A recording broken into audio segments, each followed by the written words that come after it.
author and getting ready to have a book come out in about a year. Excellent, excellent. And a young friend of mine has been working for you, Jacob Oladord. Oh, very good. Yeah. Wonderful guy. We're close. Well, we should probably get started. Stacy? I guess we are started. Yes, we should. Okay. Now? Yes, you're all good to start. Good. Good afternoon, and welcome to the Middle East Forum's webinar and podcast series. I am Daniel Pipes, president of the organization, and I will be in conversation with former Vice President Mike Pence. The format will be a 30-minute conversation between him and me. We will not be taking questions from the audience today. Please note that this event is not for media consumption, but is intended for the benefit of the Middle East Forum's audience. I therefore request members of the media to log off. Mike Pence is a lawyer, broadcaster, and politician who served as the 48th Vice President of the United States in 2017 to 21. He previously had been the governor of Indiana in 2013 to 17, and a member of the U.S. House of Representatives in 2001 to 13. Mr. Pence was born and raised in Columbus, Indiana. He graduated from Hanover College, and he earned a law degree from Indiana University. So, Mr. Pence, may we begin? Afghanistan is on the top of many people's minds, and so I thought I would ask you to begin with long term, how much damage do you see the debacle in Afghanistan doing to the United States? Well, first, let me thank you, Daniel. Thank you for the work of the Middle East Forum. You and I have known each other a long time. I've long appreciated your voice and your work, and it's an honor to be with you today. Thanks so much. Let me say, I think that the disastrous withdrawal from Afghanistan was a foreign policy humiliation, unlike anything our nation has endured since the Iran hostage crisis. And it grieves my heart when I think of the loss of 13 U.S. service members and the evil that's rising across Afghanistan today. That I know that had our administration been reelected, it never had to happen. The deal that we struck with the Taliban in February of 2020 was predicated on three conditions. Number one, there would be no harm to American service members in Afghanistan. As evidence that the Taliban knew we meant business, there wasn't a single American casualty for 18 months in Afghanistan, February 24th. Right. There also was an expectation that they worked with the Afghan national government, and an expectation that they commit to not ever becoming a safe harbor for radical Islamic terrorist organizations like Al-Qaeda or ISIS-K. I was in the Oval Office, Daniel, when President Trump spoke to Mullah Baradar in February. The president was addressing him on the speakerphone, and he told him this is a good deal. We all want to end the violence, but he made it very clear.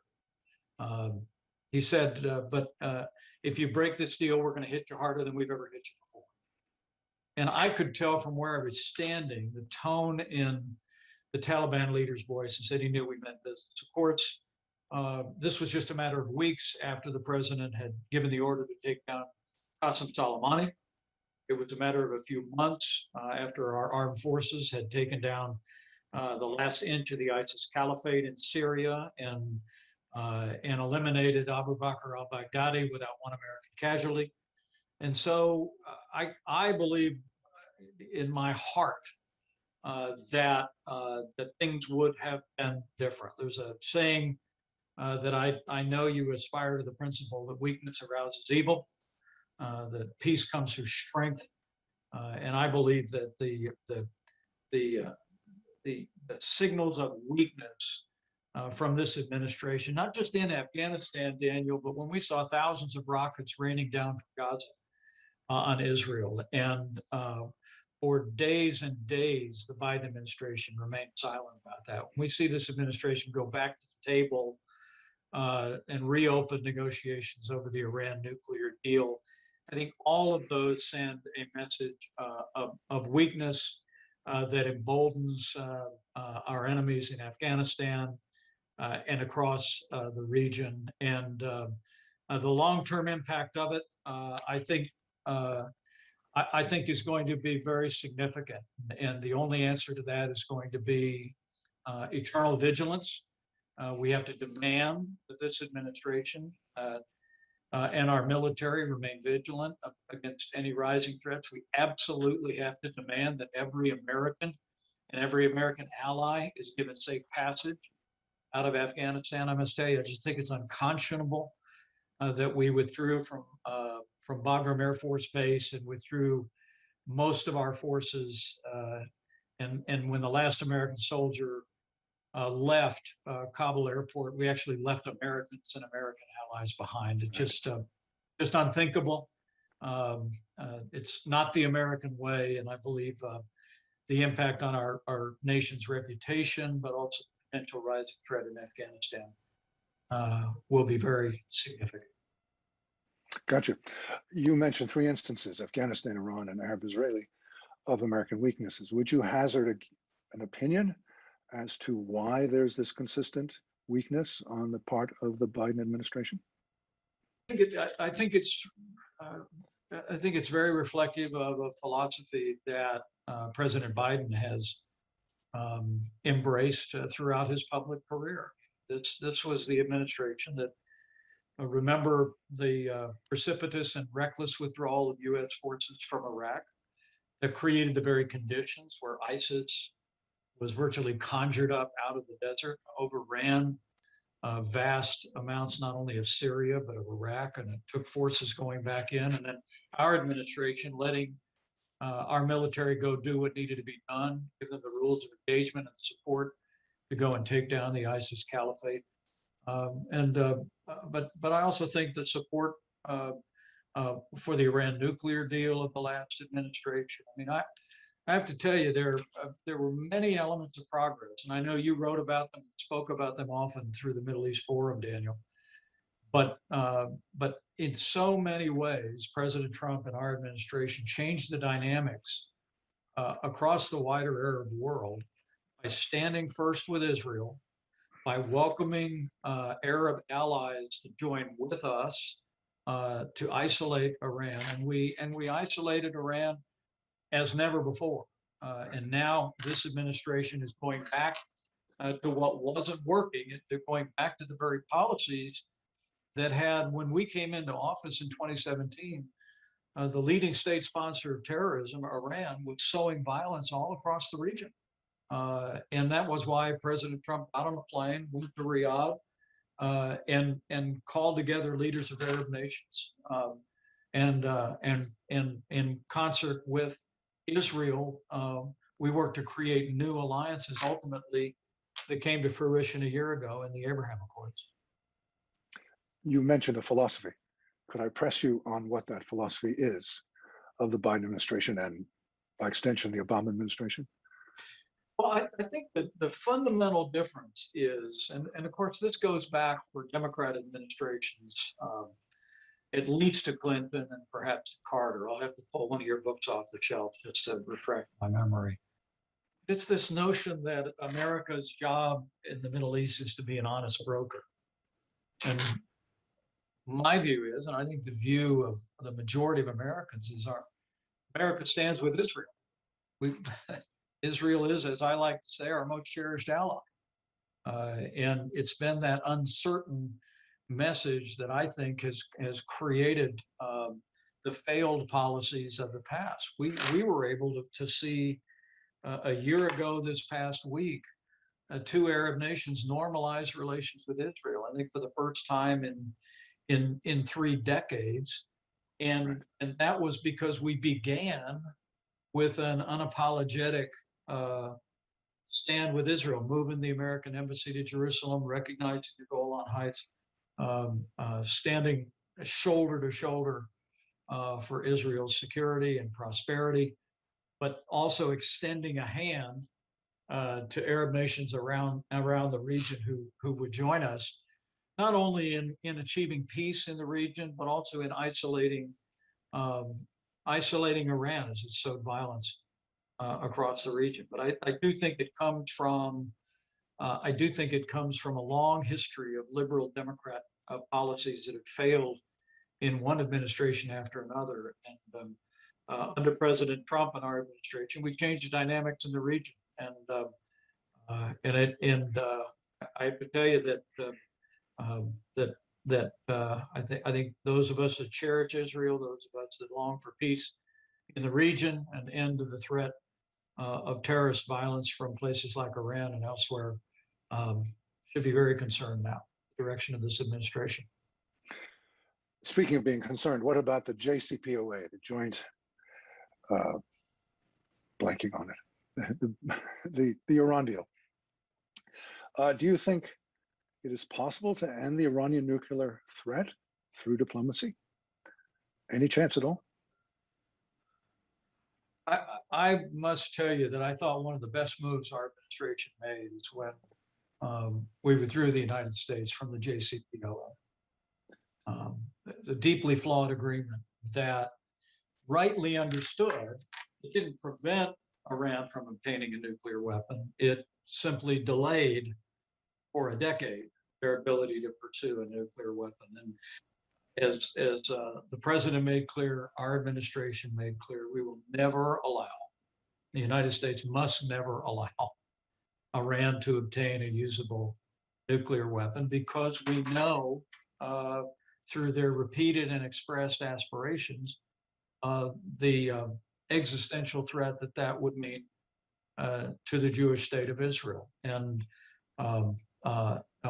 whether we can negotiate that, I think not. I think the path that we were on was isolating Iran economically, isolating Iran diplomatically, in the hopes that the rising generation in Iran will ultimately bring about change in their country. And you've studied that deeply, you could explain much better than I ever could. But I remember when I was in the Congress, remember the Green Revolution that happened during the Obama administration. And again, in a policy we see happening again in another Democrat administration in the present day, under the Obama-Biden administration, there was not a public statement for days while people took to the streets for democratic reforms. Particularly many young people took to the streets in Tehran for democratic reforms. And frankly, I remember I authored a resolution with Howard Berman, a Democrat member of Congress. The late John McCain and Joe Lieberman authored the resolution. We came out, Congress supported the Green Revolution, their aspiration for democracy and reform in Iran. And it was only then that President Obama spoke out. So I really believe that the pathway forward should be isolation, economically, diplomatically, bringing pressure to bear, as we were till the last day of our administration, and not appeasement, not capitulation. That to me is the pathway toward Iran ultimately returning to its malign activities and ultimately being in a position where they can obtain the kinds of weapons that threaten Israel and ultimately threaten the region and the world. Thank you.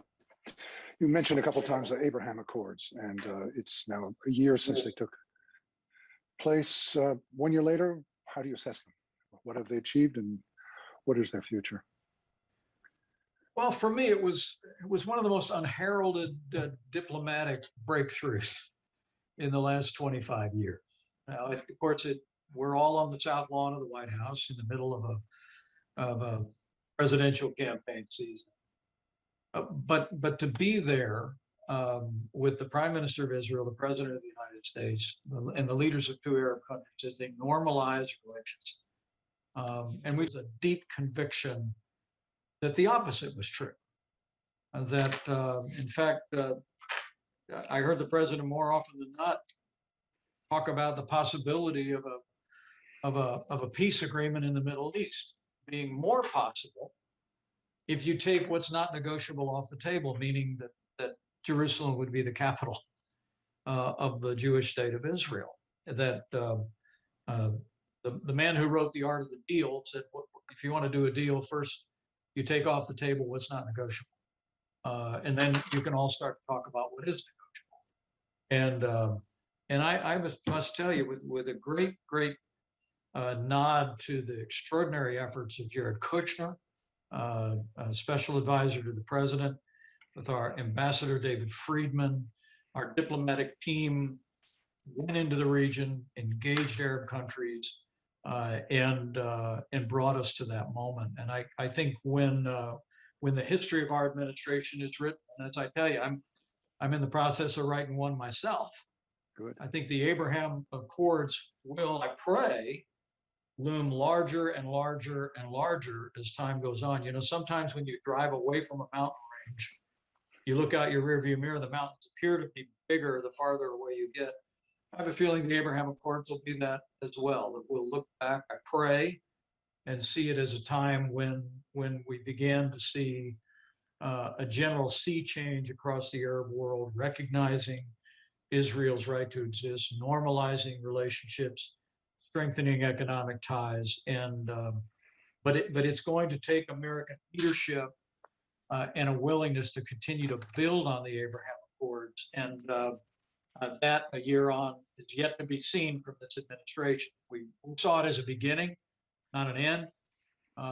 But again, the signals that President Biden, the Biden administration, are sending in re-entering the Iran nuclear deal, the disastrous withdrawal from Afghanistan, the silence for so long while rockets rain down from Gaza on Israel, all bode very ill for us being able to build on the progress that we made a year ago.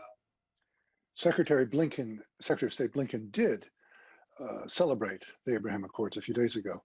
So that has not been repudiated. However, the approach of your administration to the Palestinian-Israeli conflict has been repudiated. You focused on the Arab states and Israel. You focused, as you have mentioned a couple of times, on standing by Israel. It is an honest broker. It is instead focusing, as traditionally has been the case for decades, on the Palestinians, satisfying the Palestinians. How well, in your mind, is that going? Well, and as I said before on the Abraham Accords, they have not, I appreciate the acknowledgement, but it's just a beginning. We hope they will build on the progress that we made a year ago. And I think you put it very well. Our administration, it's important to remember, I was in the cabinet room when the president welcomed President Abbas to the West Wing, and made it very clear to him that we were interested in peace in the region, but that they needed to come to the table. They needed to engage in good faith with Israeli leaders. And when they failed to do that over a period of a year or so, the president made the decision that we would end U.S. financial assistance. Now, again, this administration is going back on the path of focusing on in so many areas on a policy of appeasement, but now trying to appease and please the forces within the Palestinian Authority, we think will likely just lead us to the same place as it did before. I will tell you that that I continue to believe that everything we proved in the last 4 years in that region was a clear and unambiguous signal of American support for Israel is the pathway toward progress, and making that the center of our policy in the region, but extending a hand to those who would work in good faith, whether it be Arab states or even the Palestinian Authority, ought to be what this administration is doing. But again, they're going back to the same models that failed for generations. Speaking of the Arab states, President Trump's first trip abroad was memorably to Saudi Arabia, and there's been an intense focus in your administration on Saudi Arabia. Due to the unfortunate events, tragic events in Istanbul a few years ago, there are many Americans who want to ostracize Mohammed bin Salman and downgrade U.S. ties to Saudi Arabia. What is your view on that? I think it's important that those who were responsible for that barbaric murder are held to account. And the United States never speaks in any other manner about. I think the horror that the American people felt in the wake of that. That being said, I think much of the progress that we made over the 4 years of our administration was because from President Trump on down, we sought to engage the critical nations in the world on isolating Iran, and the beginning with the terrorism conference in Saudi Arabia, the relation bill, the ability to engage Arabia and others. I think it's vital for us to be able to make real progress containing the leading state sponsor of terror. So I don't think we ever should speak in any manner other than with the deepest disgust about that barbaric murder of the journalist. But that being said, I think that when you think of the long train of terror at the hands of the Iranian regime, we need to work with nations and the leadership of nations across the region in every way to isolate Iran. Good point. In Turkey, there was a lot of diplomacy between Washington and Ankara during your 4 years. In retrospect, how do you assess your administration's stance vis-a-vis Turkish adventurism in Syria and Libya? Was it tough enough? Well, let me just say, in our administration, President Trump made it clear that we didn't want American forces in harm's way any longer than they had to be.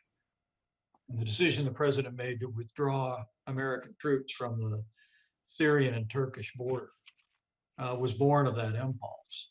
But when Turkey sent tanks across the border and started taking down the Syrian defense forces that had been our allies in the fight against ISIS, the president tapped me and the Secretary of State to fly to Ankara. We did. And after hours of negotiations, we were able to secure a 5-day ceasefire, coordinated with our allies in Syria, the Syrian defense forces that were able to evacuate their personnel from the border region. And ultimately, the president made the decision to have a limited amount of forces in northern Syria to secure our interests there and look after the interests of our allies and the Kurds that had fought alongside us. And I believe that was the correct decision. I will say that the status quo that I perceive is underway for this administration, I think is proper, but with the disaster in Afghanistan, the re-engagement with Iran, I really believe that we have to make sure that not only that ISIS-K doesn't use Afghanistan as a safe harbor or Al Qaeda, but that ISIS doesn't find a way back because it would destabilize. Obviously, it would threaten U.S. interests in the region, but I believe it would also create the kind of instability in the region that could justify even more adventurism by Turkey that seemed very anxious to move forward militarily. But the ceasefire that we secured was able to bring that to an end and get our allies out of harm's way. Understood. Final two questions are a little bit more domestic about American Islamism and about immigration. Your administration came to office very clearly opposing radical Islamic groups, yet executive branch funding to domestic Islamist organizations tripled from the Obama era. Any thoughts on how this happened? Well, it's the first I heard of it. I'd be interested to know what organizations were supported. Clearly, we embrace all of our religious communities in this country and support and celebrate those religious traditions. But I think one of the things our administration did clearly, and you've been one of the great voices, is calling out radical Islamic terrorism. Thank you. Where it arises. And we just marked the 20th anniversary of 9/11, and I actually heard that the details of 9/11, including the perpetrators of 9/11, is actually only being taught in 14 states, public schools, high schools around the country. That has to change, Daniel. I was in Washington, D.C. on September the 11th. I just did my first podcast where I spoke to the children, one of which was unborn at the time. Her mother was expecting, and another one was a very little girl, both of whom lost their fathers, one in combat, one in the North Tower. Talked with them. Their lives had obviously been utterly changed forever by that day, as had been thousands the lives of every American impacted. We have to teach that. We have to make sure that our children and our grandchildren understand that while we cherish the freedom of religion of every faith in this country that's enshrined in our Bill of Rights and our Constitution, that radical Islamic terrorism represent the kind of threat that brought that violence, and that September 11th has inspired violence on our shores since. So we think of the terrible shooting in Florida and elsewhere, but the only thing that will protect us from, as it has the last 20 years, from another major terrorist event on our soil, is going to be vigilance and an understanding of this generation and the next about the real threat of radical Islamic terrorism. Indeed, indeed. It was dismaying to me to see how this past 9/11 was transformed from an attack by the Islamists on the United States to an attack by the United States on Islam. Very distressing. Final question, we're almost out of time. How do you assess the Biden administration's efforts to address the threat of terrorism coming across the Mexican border? Well, what is happening on our southern border is a disgrace.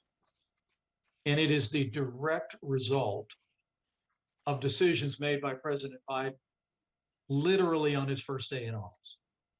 I mean, that our administration came into office. President Donald Trump was elected on a promise to secure our border and end illegal immigration. And we built hundreds of miles of a border wall. We funded our border security. But we also negotiated an agreement that's come to be known colloquially as Remain in Mexico, that essentially ended asylum abuse on our southern border.